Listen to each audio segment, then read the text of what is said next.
Hey! So I'm going to preface this video by saying I didn't get much sleep. I went to bed at about 1 a.m. and I already recorded one of these videos, but I didn't record the audio, so I'm doing it again. It's 6 a.m. currently. Um, but I'm going to go through my equation and explain it more in depth and show how it's changed in the past. I've added basically 3 new equations to be part of it that explain the margin for error in my equation and the biases that people may have while they're perceiving themselves and how they express themselves. So I'm going to go down my list and I'm going to go down my key and explain how each variable relates to what I'm trying to do in my equation. And then I'm going to show some literature that I've been reading that relates and has it's been quite illuminating. But yeah, so here's the key. So tone. Tone, I originally thought was going to be like assertive, aggressive, passive, and passive aggressive, but it is more so that I'm trying to define how much tone in general affects someone's thoughts and their expressions. So how if the tone is detrimental to the conversation or the thought or the expression, or whether or not it's adding to it. This one is going to be tricky because I need some questions that steer towards the negative aspect of that, and I'm not really sure how to formulate them. That's one of the things I'm going to be talking to other professors about. Um, but yeah, so then there's past. So this isn't necessarily like how old you are or how long you've been alive. It's more so that how your past has influenced your ideas and your perceptions, whether or not you look favorably on your past, whether or not your past has added anything or subtracted anything from your life. It's a variable that relates a lot to my other variables, but it's important because sorry, my thought is kind of a little slower than usual. Um, It's important because if you don't look favorably on your past, it's going to affect how you look at your future, and that's important. So now we have emotion. This is how someone is feeling, or how that feeling uh, affects how they think and how they act. It's what are the questions in it? Yeah, it's mostly steering. It's kind of an even split. This one, so if the number is high, someone values emotion in their ideas and their perceptions to a high degree. If the number is low, it's a low degree. It's pretty simple that way. It actually works really well. Um, Number of people. This is not so much like base number of people in your life. This is like your closest circle of trust.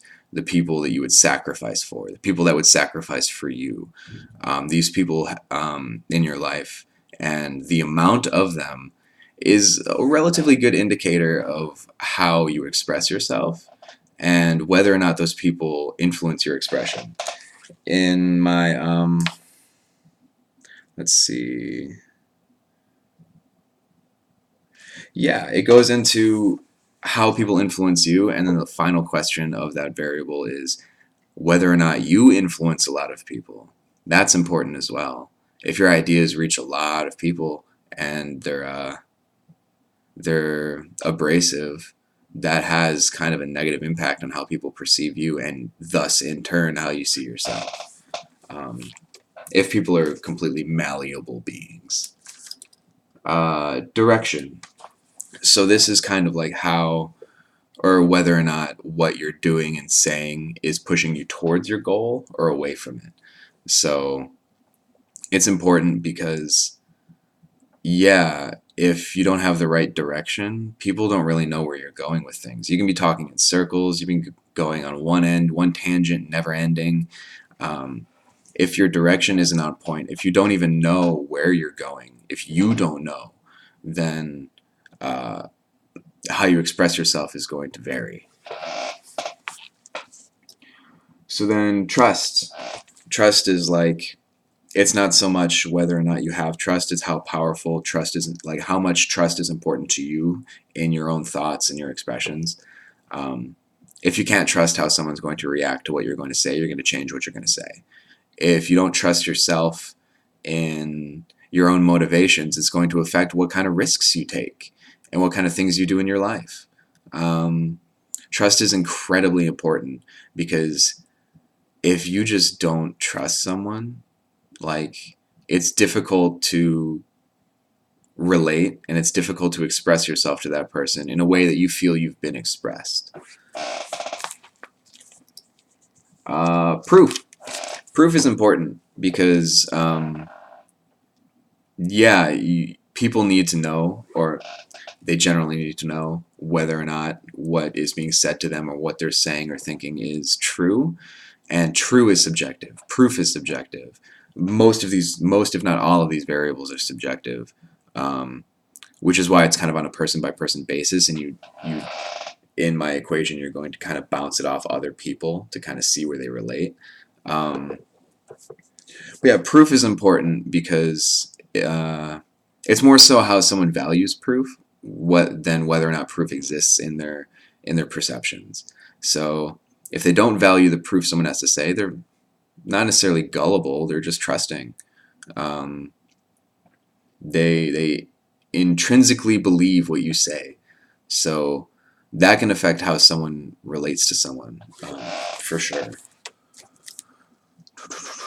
Where's it? Proof. Intensity or investment. This is kind of what you give to yourself to kind of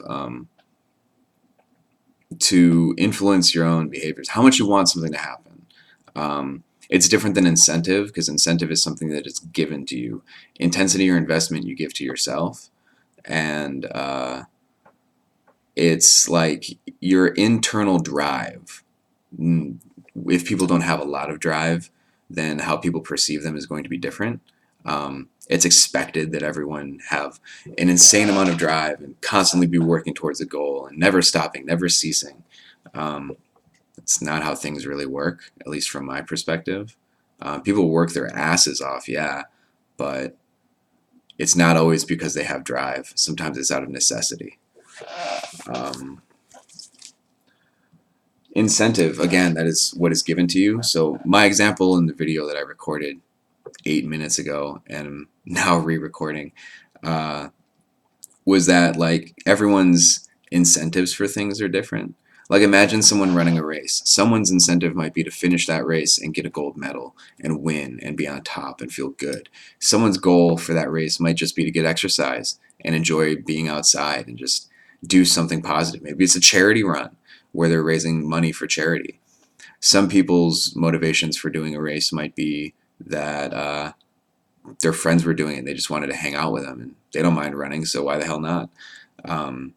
The incentive you are given to do something, like the gold medal or the extra or the feeling of being healthy at the end of it, that's not necessarily something you give to yourself. You don't give yourself health.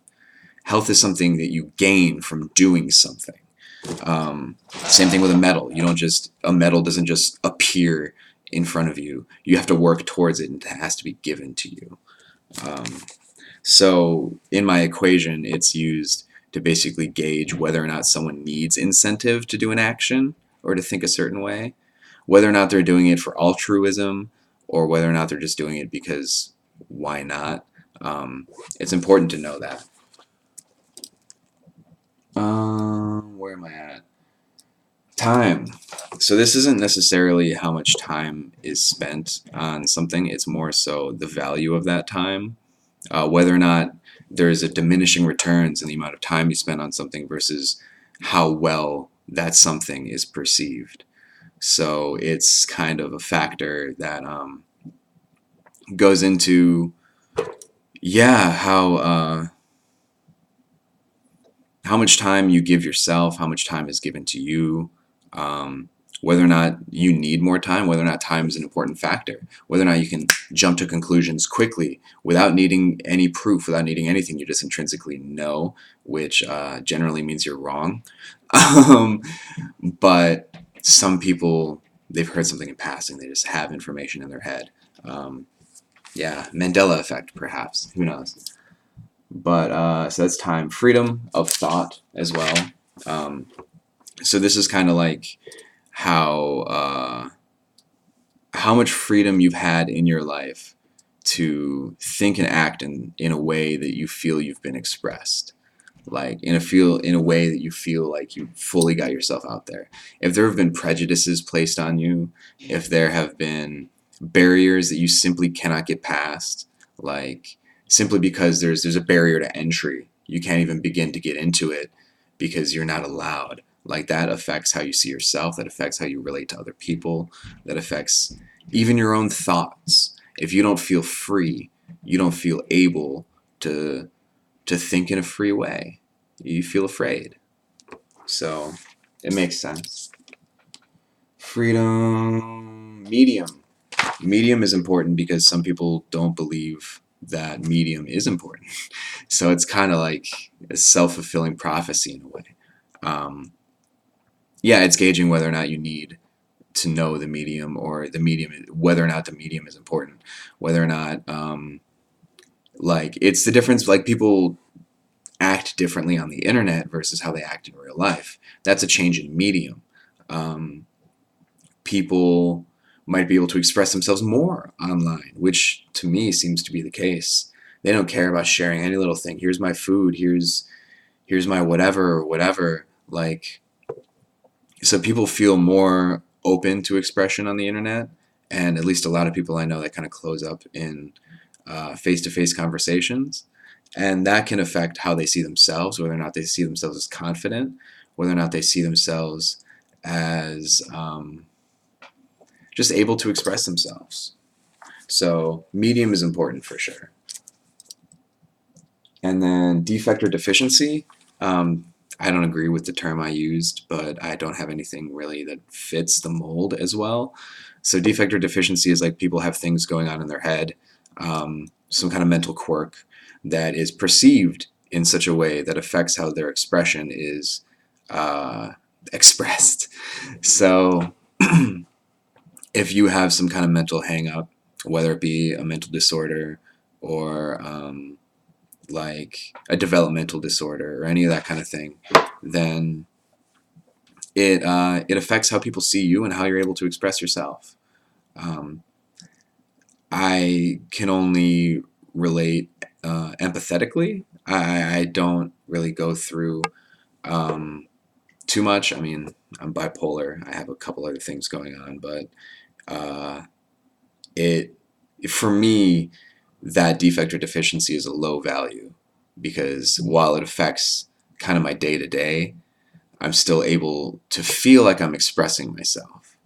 I don't have anything internally, biologically, mechanically that is keeping me from expressing myself.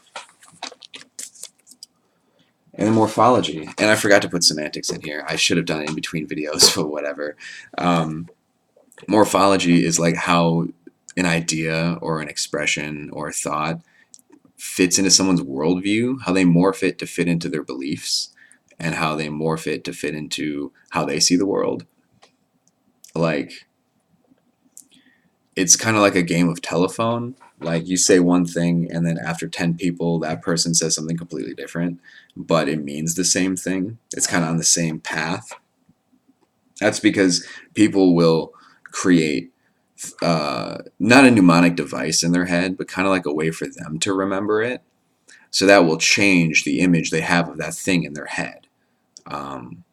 That's morphology. And then semantics is basically the basic how someone understands a word or a phrase or how someone expresses themselves.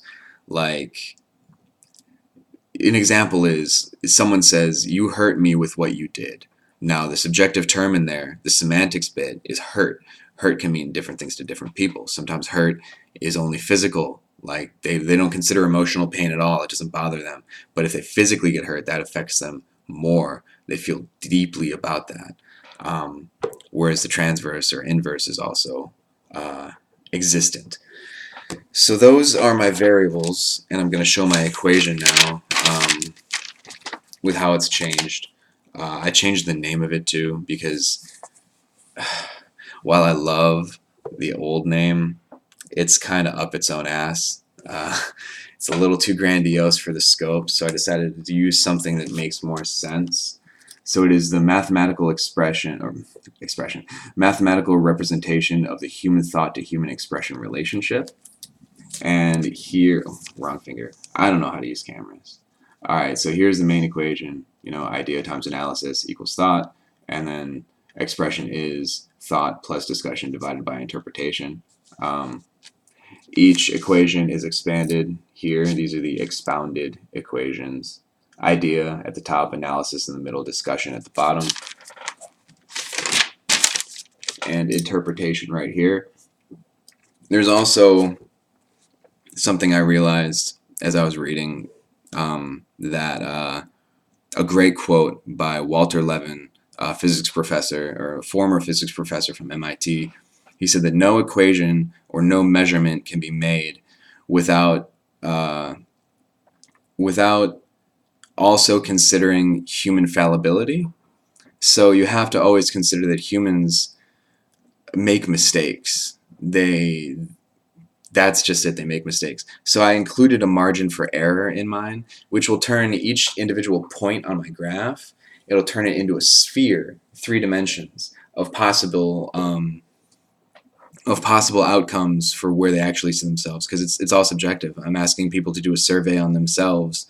They might think a certain way about it, and you need to include a margin for error for, like, okay, here's their bias, here's the bias put on them, here's their interpretation, and then how does that relate to the results?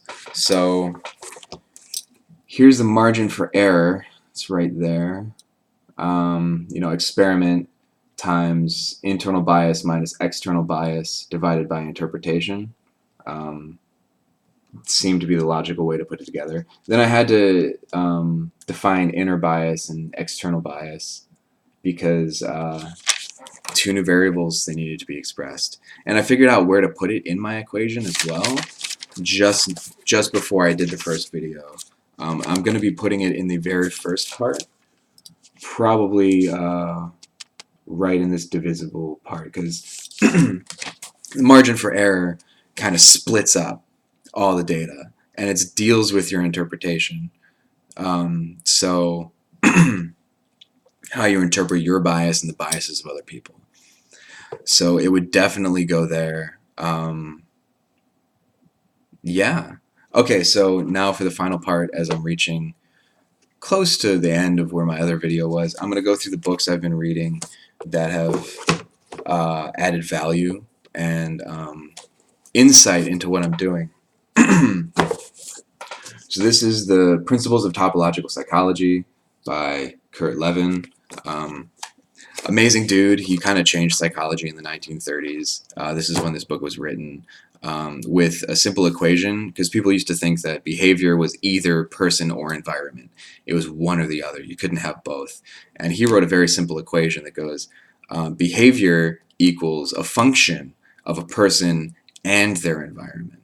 So B equals function, which is lowercase f, times P comma E. So it's beautiful. It's such a simple equation, and it kind of turned everything on its head. Like, oh yeah, it's the action of the person and the environment and how they kind of coalesce that that creates behavior. And that's kind of what my equation is doing. Like, Kurt Levin, this book basically goes into how a person approaches a goal or a problem and the space of free movement around that. Like this book right here, you can't really see it because it's blurry, but this is your goal, this little plus sign here.